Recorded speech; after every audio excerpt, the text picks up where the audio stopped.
Hi everyone, and welcome to How to Pick 5 Premises for Your Prospects in Under 5 Minutes. My name is Becc Holland. I'm the Head of Sales Development at Chorus.ai. More importantly, I just drank a venti ice Americano from Starbucks, so I'm pumped for today's session. So the 3 parts of the agenda, I had mentioned in my Personalization at Scale webinar a couple weeks ago that my SDRs over here at Chorus are able to pick out 5 premises for their prospects in under 5 minutes. And I got a lot of outreach from people asking how exactly they were doing that. So for the agenda today, I wanted to bust it up into 3 different sections. The first section, I wanted to do a refresher course on the 5 different buckets of premises that you could pick and what are each one of the premises that fit into each one of those buckets. The second part of the agenda, I wanted to transition over to my screen and use my friend Taylor Soto over at Kong to take a look at his profile and see how I would go about hunting out those premises on his profile. And the third piece of the agenda, I wanted to transition over into the Outreach Sales Engagement platform and show you how I store those premises in Outreach. And then I'll use 2 live examples of premises on Taylor's profile that I can hook back to what Chorus does as a company. But first, let's start with the 5 buckets of premises that you can use. So the first bucket that you can use is self-authored content. And these are going to be listed in terms of this is the most heavily engaged with or responded to by your prospects down to what's least responded to. The first bucket is self-authored content. So this is any kind of article or webinar or post that your prospect authored. So for instance, if someone's watching a webinar like this and they were a gated lead, and they said, okay, I want to really hunt Becc. I want to understand, what she's saying in that webinar and how I can hook it back to my company. This is going to be the most heavily responded to. So if you can find an article or a webinar or a post that your prospect posted that they authored, this is going to be the strongest response rate, upwards in this response rate of 90 to 95% if you can hook this back to what your company does. So we'll go into kind of a few of the rules of engagement, but the number 1 rule of engagement is whatever premise that you pick, you need to then relate that back to your company. So we're not going to follow the 10-80-10 rule where the first line is personalized of like, hi Becc, I noticed you went to Texas A&M. We over here at Drift X, Y, and Z, but there's no hook. So we want to make sure that whatever premise that we're picking out here sets the tone for the email, and we then hook back to what we do as a company. So first bucket is self-authored. Anything that your prospect wrote or posted or was a part of in a webinar. The second bucket is going to be engaged content. Engaged content is anything that they liked, shared, or commented on, something that they basically engaged with but didn't author themselves. So for instance, when I go on LinkedIn every day, I'll see a bunch of posts from some of my peers and some of my network. Some of the content I'll like, or I'll comment on if it's really relevant to me. So this is not quite as strong of a rate of response as if it was self-authored by your prospect, but still a pretty heavy response rate. The third bucket is self-attributed traits. Self-attributed traits is probably my favorite bucket if I were to be completely honest. This can be found in the profile line, the headline, or the company line of your prospect. And the reason it's probably my favorite is it is usually the prospect talking about themselves. So they're viewing LinkedIn as a resume. They're viewing LinkedIn as a place where they can talk about all their accomplishments or things that they're skilled at and things that they like to do within the business profession. So whenever I approach my prospect and say, hey, I noticed that you had this piece in your profile line, it really stood out to me, it basically psychologically positions to your prospect that either they do care about what you're talking about or they were relying on their LinkedIn profile, which we know is probably not the truth. So, again, you can find that in the profile line. You can find that oftentimes in the headline because a lot of companies like Vengresso have been working with people in their LinkedIn profile. But in their headline, sometimes they'll talk about, what their company does or what they do. And then the company description is the last one. And we'll go into how you can find all of this on our prospect, Taylor Soto. If you can't find anything in these first 3 buckets, I would say about 85 to 90% of my premises are hunted within these first 3 buckets. If you can't find anything in these 3 buckets that links back to your company, I would then go on to the junk drawer. So the junk drawer is going to be anything that is about your prospect that doesn't have to do with business. So this could be schools attended, this could be personal, interests, this could be any kind of hobbies that they're doing. You can usually find this on their Twitter page or their Facebook page or their Instagram page. But remember, the rule of engagement here is that you have to link it back to your company.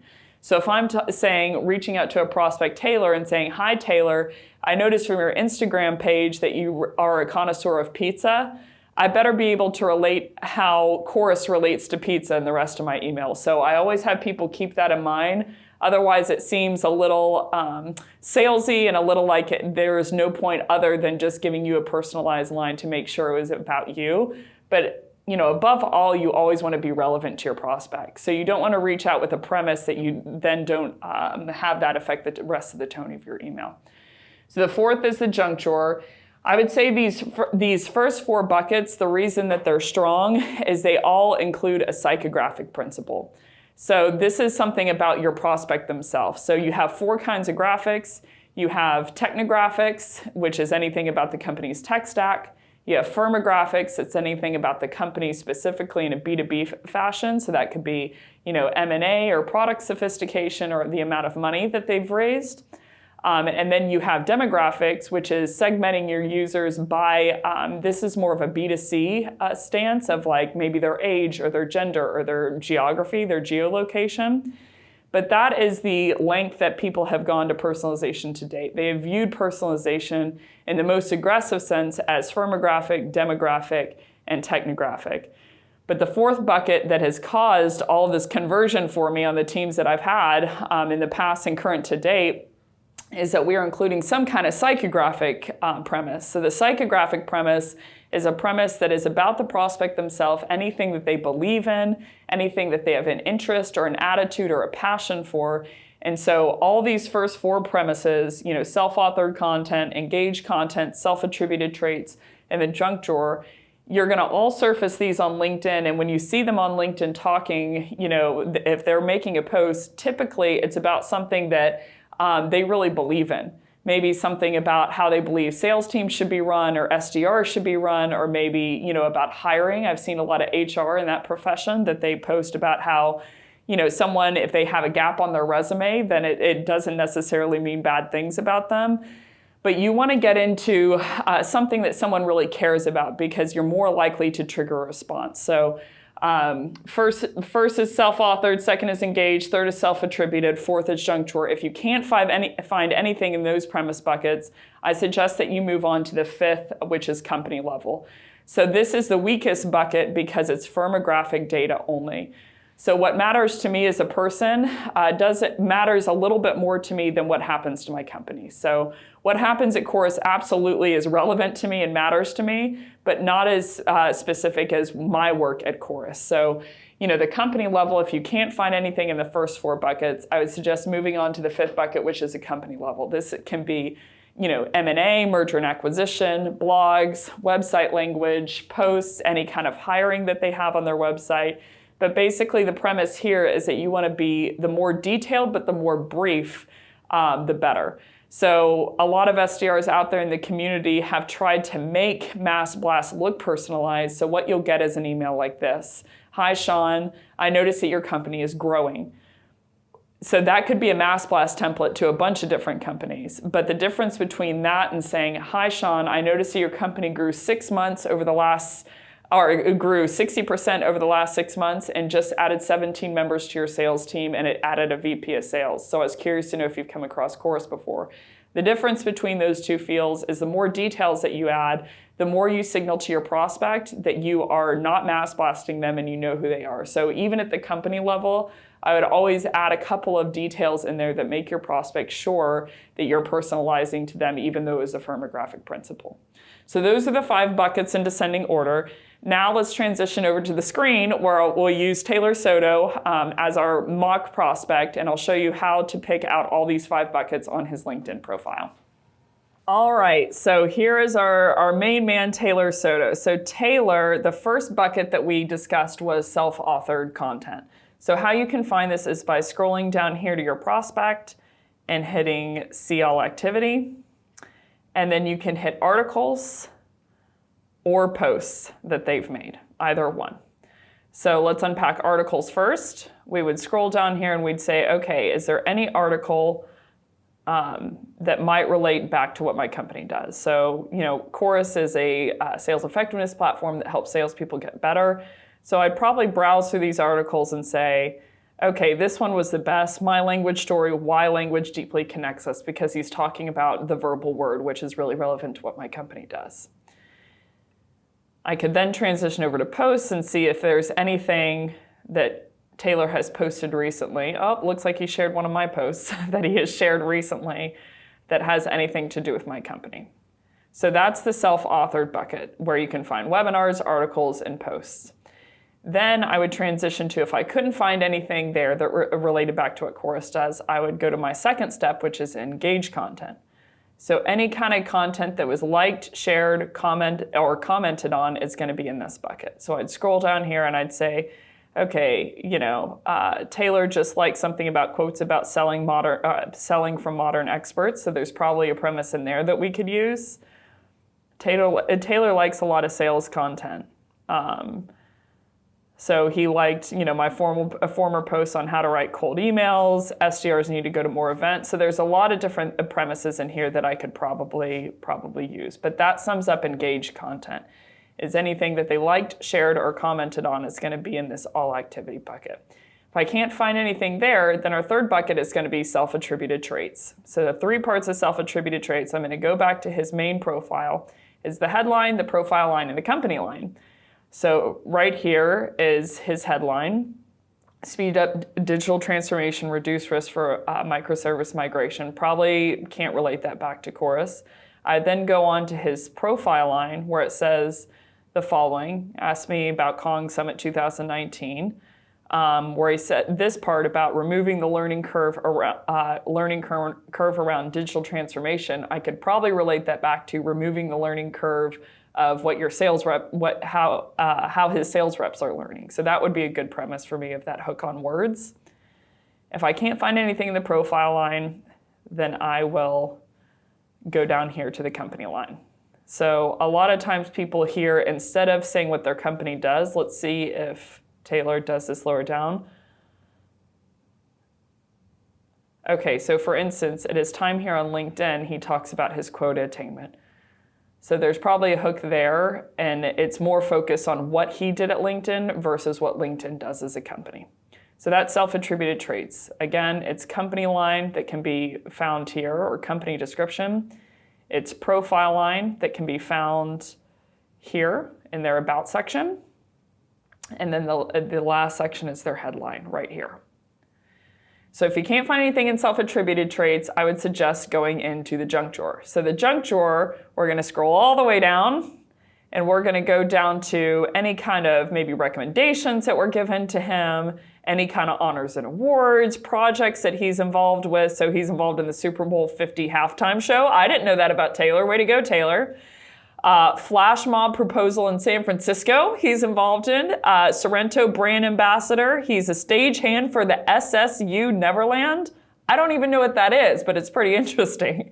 So I would wonder, is there any way that I could hook one of these junk drawer premises? So if I were to go this route, I would probably go Super Bowl 50 halftime and say, saw that you performed there. When it comes down to playing football, it's all about making your players better. What if you can make your sales reps better just like you can make football? What if you can turn your bench into your starting lineup? He's also got Top Performer Awards, Rockstar of the Month, 2014 Global Sales Development Leader. So there's a lot of stuff down here in the affectionate junk drawer that we could use for Taylor. If I couldn't find anything here, I would probably go to Facebook, Twitter, or Instagram. But for time's sake and appropriation's sake, let's just stay on LinkedIn. So that wraps up the junk drawer. If I can't find anything about Taylor specifically that I would relate back to Chorus, then the fifth bucket and the weakest bucket, I will warn, is firmographic at his company level. So I would scroll back up here to his company. If he's working with Kong right now, I would click on Kong, and it would then take me to the LinkedIn profile for Kong. So building the nervous system of the cloud, you could click the About Me section if you want to get anything, about the company that you could relate back to what Chorus does. You could then click on the website here, to figure out what Kong does as a platform. Is there anything on the website that hooks back to what Chorus does in language? So I look for a lot of play on words in here. And if I want to find anything about, merger and acquisition or funding, then I can then just transition over to Crunchbase if I want to do anything for that. So that's the 5 buckets. So in review, if I was coming to Taylor, I would first hunt the self-authored bucket by clicking CL activity, going to his articles and posts. If I couldn't find anything in there, I'd click all activity and go into the second bucket, which is engaged content. If I couldn't find anything there, I'd go back to his profile and take a look at his headline, profile line, and company line, which are all 3 here. If I can't find anything, I'd scroll all the way down and go to the junk drawer, which is, all of these, the Super Bowl halftime show and flash mob proposal in San Francisco. I'm going to ask you, Taylor, about that later, FYI. And then the 5th bucket, I would then come up here to Kong and look for any kind of company or firmographic. Okay, so now we know how we would find that very quickly on his LinkedIn profile. Now I'm going to transition over into outreach and show what 2 examples that I wanted to pick about Taylor today, how I can store them in outreach so that I could have them fuel the rest of the sequence.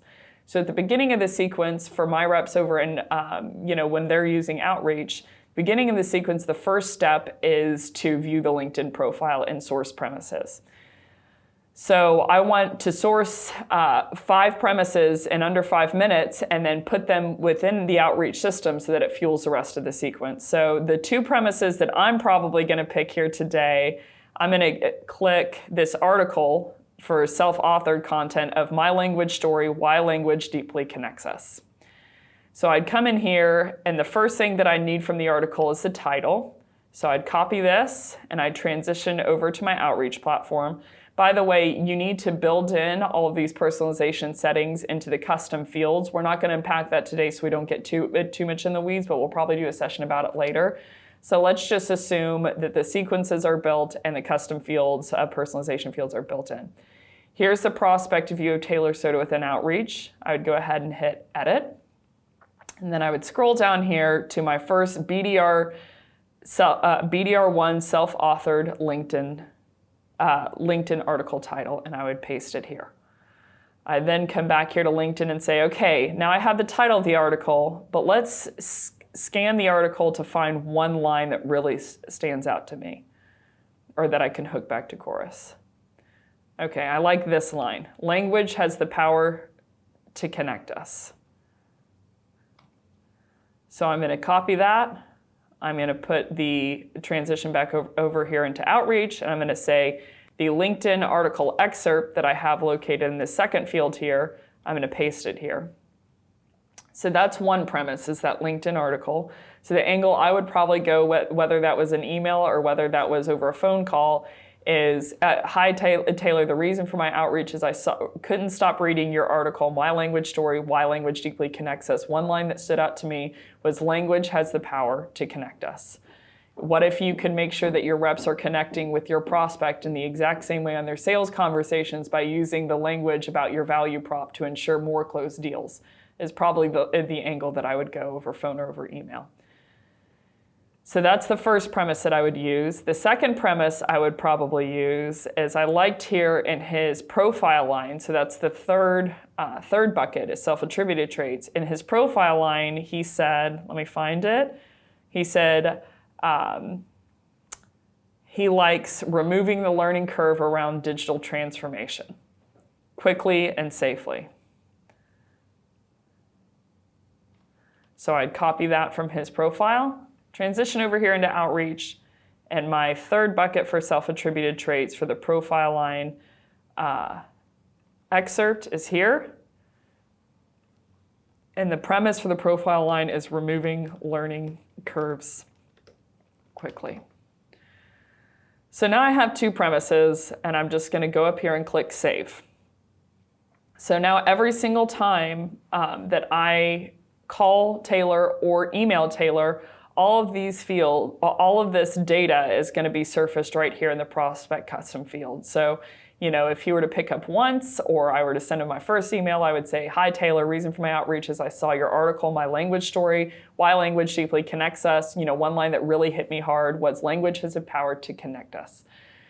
What if you could make sure that your sales reps over at Kong are connecting with your prospects in the same meaningful way, so you could help them enable them to close more deals and win more revenue for your team over at Kong.